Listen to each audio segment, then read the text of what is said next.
বন্ধুরা, আমি সুপর্ণা। রাতের বিভীষিকা চ্যানেলে আজ আবার একটি নতুন সত্য ভৌতিক ঘটনার কথা ও তার অভিজ্ঞতার কথা তোমাদেরকে জানাতে চলে এলাম। আশা করব তোমরা সকলেই ভালো সুস্থ আছো। আজকে যে ঘটনাটা আমি বলবো সেটি আমার পরিচিত কাকিমার সাথে ঘটে যাওয়া ঘটনা।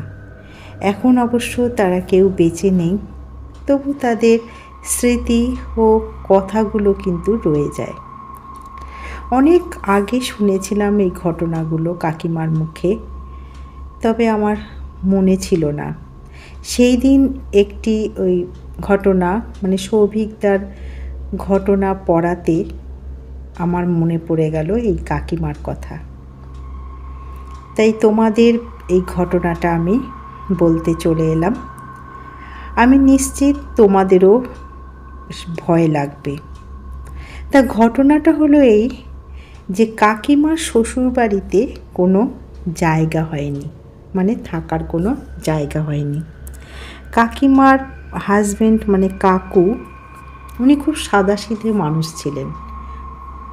কোনো ঝগড়াঝাটি পছন্দ করতেন না, বেশি কথা বলতেন না, খুব শান্ত স্বভাবের। ওনারা 3 ভাই, কাকুই ছিল সবচেয়ে বড়। কিন্তু কাকিমা উনি কিন্তু খুব শক্ত ছিলেন। সমস্ত কিছু উনি সংসার দেখে রাখা সব কিছুই কাকিমা করতেন। কিন্তু কাকু সব দিক দিয়ে ঠান্ডা। তা বাড়িতে তো শোনা যায় যে মার যদি অনেকগুলো ছেলে মেয়ে, 3-4টে ছেলে মেয়ে থাকলে তার মধ্যে ভালোবাসাটা ভাগ হয়ে যায়। নয় বড় ছেলের প্রতি টান থাকে, নয়তো মেজো ছেলে, নয়তো ছোট ছেলে, এরকম একটা টান থাকে। কেন এই জিনিসটা হয় এটা আমার ঠিক জানা নেই, আমি বলতে পারবো না। তো সেই রকমই কাকুর মা, তিনি মেজো ছেলে আর ছোট ছেলেকে খুব ভালোবাসতেন। বড় ছেলেকে সেরকম একটা ভালোবাসতেন না। মার তো সন্তানের প্রতি টান থাকেই, তবে কম বেশি আছে না, সেই রকম। উনি মেজো ছেলে ছোট ছেলের ওপরে এতটাই ভালোবাসতেন, ওরা কোনো অন্যায় করলে সেটা যদি কেউ বলতো উনি শুনতেন না। উনি গিয়ে বড় ছেলের ওপরেই জোর খাটাতেন। এইরকম প্রায়ই বলে অশান্তি ঝগড়াঝাটি হতো, থাকতে পারতেন না। একদিন নাকি কাকুর মা শাশুড়ি, কাকিমার শাশুড়ি, উনি একদিন বলেই দিলেন, তোদের যদি অসুবিধা হয় তোরা বাড়ি থেকে বেরিয়ে যা, তোদের থাকতে হবে না এই বাড়িতে। তখন কাকিমা কাকুকে নিয়ে তার 3 ছেলে মেয়েকে নিয়ে বাড়ির থেকে বেরিয়ে আসে। তা কাকু তো রেলের সার্ভিস করতেন। তা একটা কোয়ার্টার পেয়ে, সিঙ্গেল কোয়ার্টার, ওই কোয়ার্টারে এসে ওঠেন। তো ওখানে সংসার করেন। বেশি দিন কাকিমার শাশুড়ির সুখটা সহ্য হয়নি যে মেজো ছেলে আর ছোট ছেলেকে নিয়ে উনি খুব ভালো থাকবেন, তাদের বউ ছেলে মেয়ে নিয়ে, সেটা হয়ে ওঠেনি। যখন সম্পত্তি সব বাড়ি ঘরে ভাগ যখন মেজো ছেলে ছোট ছেলে মার কাছ থেকে নিয়ে নিল, তখন মার ওপরে চলল অত্যাচার। মার সেরকম মাকে খেতে দিত না, মার দেখাশোনা করতো না, মার কোনো শরীর খারাপ হলে ওষুধ দিত না। যেটা চলে আসছে হচ্ছে, সেই রকম শুরু হলো। এইরকম হতে হতে একদিন এমনই অশান্তি হয়েছিল যে কাকিমার শাশুড়ি গায়ে আগুন দিতে বাধ্য হলেন না, আগুন দিয়ে দিলেন সেটা তো আর জানা যায়নি। কাকিমার মুখে শোনা, কাকিমা বলছিলেন ঘটনাগুলো। তো সেদিনকে যে ঘটনা শুনছিলাম সেদিনকে আমি, মা, বাবা গেছিলাম ওনাদের বাড়িতে। বাবারই বন্ধু এক, বাবার সাথে পরিচিত, তাই গেছিলাম ঘুরতে। তখনই এই বৃষ্টি হচ্ছিল অসম্ভব, বাইরে যে বেরোতে পারছিলাম না, আমরা আটকে গেছিলাম। তা কথা বলতে বলতে তখন আমি বললাম কাকিমাকে যে, কাকিমা তোমার কোনো ভূতের গল্প থাকলে বা ঘটনা থাকলে বলো না। তখন কাকিমা বলল যে ভূতের তো গল্প হয় না রে, সেটা একটা অভিজ্ঞতা হয় জিনিসটা, এটা কোনো গল্প হয় না। তখন আমার মাও বলল, কেন তোকে বলেছি না আমার জীবনে ঘটা, তোর বাবার জীবনে ঘটে যাওয়া ঘটনা? আমি বলছি হ্যাঁ সে তো শুনেছি। তাহলে তুই গল্প বলছিস কেন? তাই বলছি না, এটা সত্যি আমার ভুল হয়ে গেছে। তখন কাকিমা এই ঘটনাটা বলছিলেন। যখন উনি গায়ে আগুন দিয়েছে তখন তো আর কাকিমা কাকু ছিল না। তা যেই দিনকার ঘটনাটা আমি বলছি, ঘটনা খুব ছোট, বেশি একটা বড় নয়। আমি ঘটনার ইয়েটাই বলছি, মানে যে ঘটনাটা আসল সেটাই বলছি, এছাড়া আর কিছু আমি বলছি না। মানে এইটুখানি শুনেছি কাকিমার মুখে। সেদিনকে কাকিমা কাকু তার ছেলে মেয়েদের নিয়ে মুর্শিদাবাদ ঘুরতে গেছিলেন। তা সেখান থেকে ফিরতে মানে শীতকাল ছিল, রাত হয়। শীতকালে তো 9টা-10টা মানে বেশ ভালো রাত্রি, বাইরে তো কেউ থাকে না, সব ঘরের মধ্যে ঢুকে যায়। তা সেদিনকে আসতে কাকিমাদের বেশ রাত্রির হয়েছিল, 10:30 নাকি বেজে গেছিল। তা কাকিমারা তো সিঙ্গেল কোয়ার্টারে থাকতেন। কোয়ার্টারের দরজাটা খুলে, মানে কাঠেরই দরজা খুলতে একটা সরু উঠোনের মতন পড়ে। উঠোনের ডান দিকেই বাথরুম, তারপরে পায়খানা, এইরকম, মানে একসঙ্গে বাথরুম পায়খানা অ্যাটাচ নয়, আলাদা পায়খানা আলাদা বাথরুম।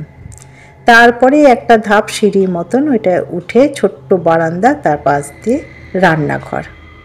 রান্নাঘরের একটা জানলা আছে, যে জানলাটায় আর কি সামনে বসে রান্না করলে ওই উঠোনে যে সিমেন্ট দিয়ে বাঁধানো ওই উঠোনটায় দেখা যায়। আর তারপরে বারান্দাটার সামনে আরেক ঘর, একটাই ঘর। তা ঘরের মধ্যে কাকু তার ছেলে মেয়েদের নিয়ে, দরজাটা ভেজে যেহেতু শীতকাল, ঘরের মধ্যেই রয়েছে। ওরা পড়াশোনা করছিল বা শুয়েছিল, যাই হোক হয়তো রয়েছে। তখন তো বেশি একটা ওরা বড় না, ছোট ছোটই। কাকু কাকুর মতন কাজ করছেন। আর কাকিমা রাত হয়ে গেছে দেখে রান্না বসিয়েছে, যে কোনো রকমে অন্তত সেদ্ধ ভাত করে খাই বলে রান্নাঘরে উনি রান্নাটা বসিয়েছে, ভাত বসিয়েছে বা যা হোক রান্না করছেন। তা রান্না করতে কাকিমা একটু বেশ সাহসী ছিলেন, উনি ভয় টয়টা পেতেন না অতটা। তো জানলাটা খোলা। কাকিমা যখন ভাতটা বসিয়েছে তখন দেখে 11টা, মানে বাড়িতে এসে জামা কাপড় ছেড়ে হাত মুখ ধুয়ে তারপরে তো রান্নাটা করবে। তা রান্নাটা করতে করতে ওনার 11টা বেজে গেছিল। তো উনি যখন ভাত বসিয়ে একদিকে হয়তো স্টোভে ডাল বসিয়েছে, দুটো স্টোভে করছে, যেটা কাকিমার মুখে আমার শোনা। দুটো স্টোভ ধরিয়েছে, একটা হচ্ছে পাম্প স্টোভ আর একটা হচ্ছে এমনি আর কি ফিতে দেওয়া স্টোভ। তো একটার মধ্যে ভাত বসিয়েছে তাড়াতাড়ি, একটার মধ্যে ডাল বসিয়েছে, মানে চাল টাল ধুয়ে দিতে দিতে উনি হট করে বারান্দার দিকে একটা গেছে, যেন মনে হচ্ছে কে দাঁড়িয়ে রয়েছে। কাকিমা যখন ঘটনাগুলো আমাদের বলছিল তখন কিন্তু রীতিমতন আমার প্রচণ্ড ভয় লাগছিল। একজনার মুখে থেকে শুনে আমার সেই অভিজ্ঞতা তখন মনে হচ্ছে যেন সামনে উনি দাঁড়িয়ে রয়েছেন। কাকিমা বলছে, আমার যেন মনে হচ্ছে তখন তো দরজাটা খোলা, আমরা বসে আছি দরজার সামনে চেয়ারে, মনে হচ্ছে যেন উনি এখনও দাঁড়িয়ে রয়েছে, ঠিক এরকম। আর কাকিমাদের বাড়িটা মানে কোয়ার্টারে ঢুকতে একটা কোয়ার্টারের সামনেই একটা বিশাল বড় বট গাছ আছে, মোটা, মানে অনেক পুরনো, এত মোটা বট গাছ যে গাছটা ছাওয়াটা মানে এত পাতা, বিশাল বড় বলছি। সেই বট গাছটার দিকে রাত্রিবেলা তাকাতেই যেন একটা ভয় লাগে। তা কাকিমা বলছে কী হলো, কে দাঁড়িয়ে রয়েছে? আর কাকিমা বলছে হয়তো কোনো ছাওয়া বোধহয়, রাত্রির হয়েছে, ওইদিকে কেউ দাঁড়িয়ে আছে। কাকিমা অতটা গুরুত্ব দিচ্ছে না, চোখ তুলে তাকাচ্ছে না, মনে হচ্ছে কেউ দাঁড়িয়ে রয়েছে। তো কাকিমা নিজে মনে মনে গুনগুন করে গান করছে ঠাকুরের আর রান্না করছে। মানে কাকিমাও একটা হচ্ছে যে কিসের ছাওয়া হতে পারে, মানে সরাসরি না তাকালেও কেউ একজন দাঁড়িয়ে থাকলে মনে হয় যেন কেউ দাঁড়িয়ে রয়েছে। এটা একটা আমাদের চোখের মধ্যে পড়ে, বোঝা যায় যে কেউ সামনে দাঁড়িয়ে আছে বা পাশে দাঁড়িয়ে রয়েছে বা কেউ আমার দিকে তাকিয়ে রয়েছে, এটা কিন্তু বোঝা যায়। তো কাকিমারও মনে হচ্ছে কেউ দাঁড়িয়ে রয়েছে। কাকিমা সরাসরি চোখটা তুলে আর তাকাচ্ছে না। কাকিমা গুনগুন করে ঠাকুরের গান করছে আর রান্না করছে। তখন বলছে, কি হলো, দেখবি না? কি হলো, আমাকে দেখবে না? এই কথাটা শুনে কাকিমা তখন চোখগুলো মানে চোখটা জানলার দিকে তাকিয়েছে। তাকিয়ে দেখে কাকিমার শাশুড়ি লাল পাড় শাড়ি পরতেন আর বড় করে একটা সিঁদুরের টিপ। দেখেন লাল পাড় শাড়ি পরে দাঁড়িয়ে রয়েছে, মাথায় ঘোমটা, তো আগেকারের দিনে মাথায় ঘোমটা রয়েছে। তখন কাকিমা বলছে, কে আপনি, কে? যেই কে কে করেছে প্রথমটা উত্তর দেয়নি, তারপরেই কাকিমা বলছে, কে আপনি? আপনি ঢুকলেন কি করে? দরজা তো দেওয়া, আপনি ঢুকলেন কি করে? কে আপনি? যেই না বলেছে সঙ্গে সঙ্গে মুখের থেকে কাপড়টা একটু সরে গেছে। কাকিমা স্পষ্ট দেখছে যে মুখের এক সাইডটা পুরো পোড়া, মুখের এই মানে গাল টাল চোখে এখান দিয়ে পুরো পোড়া। তখন কাকিমা চিৎকার করে উঠেছে যে কে আপনি বলে, খুব জোরে চেঁচিয়ে উঠেছে। তখন কাকু বেরিয়ে এসছে। তখন কাকুকে দেখাচ্ছে, দেখো তো ওখানে কে দাঁড়িয়ে রয়েছে, কে দাঁড়িয়ে রয়েছে। কাকিমা মনের মধ্যে বুঝে গেছে যে উনি শাশুড়ি। তো কাকু বলছে, কোথায় কে দাঁড়িয়ে আছে? কেউ নেই তো। তখন কাকু কাকিমা দুজনেই আর কি বারান্দা উঠোন দিয়ে গিয়ে দরজাটা খুলে দেখলো, বাথরুম পায়খানা দেখলো, তাকে কেউ নেই। তখন কাকু বলছে, নিশ্চয় তুমি ভয় পেয়েছো হয়তো, বলে এই জায়গাটা দাঁড়িয়েছিল। বলছে, কে দাঁড়াবে এখানে? রাত্রি 11:30 বেজে গেছে, 11:40। বলে, আমি বলছি এখানে লাল পাড় শাড়ি পরা দাঁড়িয়েছিল, মার মতন লাগলো।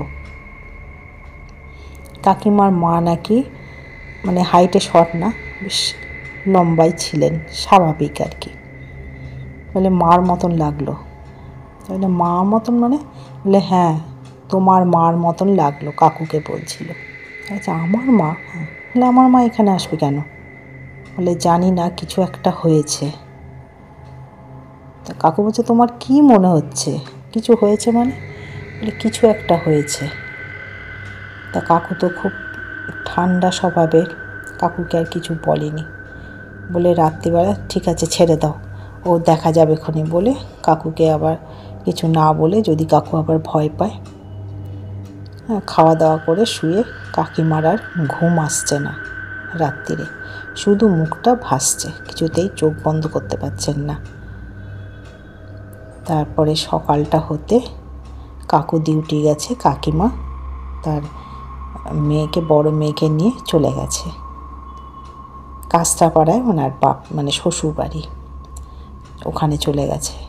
ওখানে গিয়ে দেখে শাশুড়ি মারা গেছে, একদিন হয়ে গেছে, কিন্তু কাকিমাকে খবর দেয়নি। যদি কাকিমারা গেলে যদি সম্পত্তির ভাগ চায়, ওই জন্য কাকিমাদের কোনো খবরই দেয়নি। তারা গিয়ে শোনে যে এরকম গায়ে আগুন দিয়ে মারা গেছে। তা দেওর যা এরা বললো যে ও নিজের অশান্তি করে, আমাদের সাথে অশান্তি করে উনি নিজেই গায়ে আগুন দিয়ে পুড়ে মারা গেছেন। তা কাকিমা বলছে যে তোমরা আমাকে জানাওনি তো। ও জানাবো কি, হয়নি, সময় হয়ে ওঠেনি, এই পোস্টমর্টম এই সেই নানান আর কি অজুহাত দিয়ে এড়িয়ে যাচ্ছিল। তা কাকিমা এসে কাকিমার নিজের মতন করে বাড়িতে এসে কাজ করেছে। কাজটা হয়ে যাওয়ার পরে তারপরে কাকুকে একদিন নাকি স্বপ্নে বলেছে যে তুই আমার গয়ায় পিণ্ডটা দিয়ে আয়, নাহলে আমি শান্তি পাচ্ছি না, আমার খুব কষ্ট হচ্ছে। তুই আমার গয়ায় পিণ্ডটা দিয়ে আয়, তুই তো বড়, তুই আমার গয়ায় পিণ্ডটা দিয়ে আয়। তা কাকু ঘুম থেকে উঠে কাকিমাকে বলেছে যে এরকম মা এসে স্বপ্নে দেখলাম, এই কথাটা মা বলল। স্পষ্ট দেখলাম দরজার সামনে দাঁড়িয়ে মা এই কথাটা বলল। তা কাকিমারা গিয়ে গয়ায় পিণ্ড দিতে গিয়ে সৌভিকদার মা বাবা যে গয়ায় পিণ্ড দিতে গিয়ে যেরকম হাত বাড়িয়ে নিয়েছিল, এই কাকিমার শাশুড়িও ঠিক পিণ্ডটা হাত বাড়িয়ে নিয়েছিলেন। সেই জন্য সেদিনকে এই কথাটা আমি বলেছিলাম, যে আমার এই ঘটনাটা পড়ে আমার এক পরিচিত কাকিমার কথাটা মনে পড়ে গেল। তা আজকের ঘটনাটা ছিল এইটুকুই। এই ঘটনাটা শুনে তোমাদের কেমন লাগলো তোমরা জানিও, কেমন লাগলো তোমরা কমেন্টে বলো। তোমাদের এতে কি মত, তোমাদের কি মনে হয়? কারণ এমন কিছু ঘটনা এরকম ঘটে যার পিছনে তো কোনো যুক্তি কাজ করে না। আমি বারবার একটা কথা বলছি, কোনো বৈজ্ঞানিক কারণ খুঁজে পাওয়া যায় না, অথচ ঘটনাটা ঘটে। কারণ আমি কেন বলছি বারবার, যে ঘটনা কিন্তু সত্যি হয়, এইটা ঠিক, আমি মানি। আশা করব তোমাদের এই আজকের ঘটনাটা শুনে তোমরা তোমাদের মতামত আমাকে জানাবে। আর রাতের বিভীষিকাকে সাবস্ক্রাইব করে পাশে থাকার অনুরোধ রইল। এইরকম আরও অলৌকিক ও ভয়ঙ্কর সব সত্য ঘটনা শোনার জন্য, যার পিছনে কোনো যুক্তি কাজ করে না। ধন্যবাদ। আবার আসবো নতুন সত্য ভৌতিক ঘটনা নিয়ে।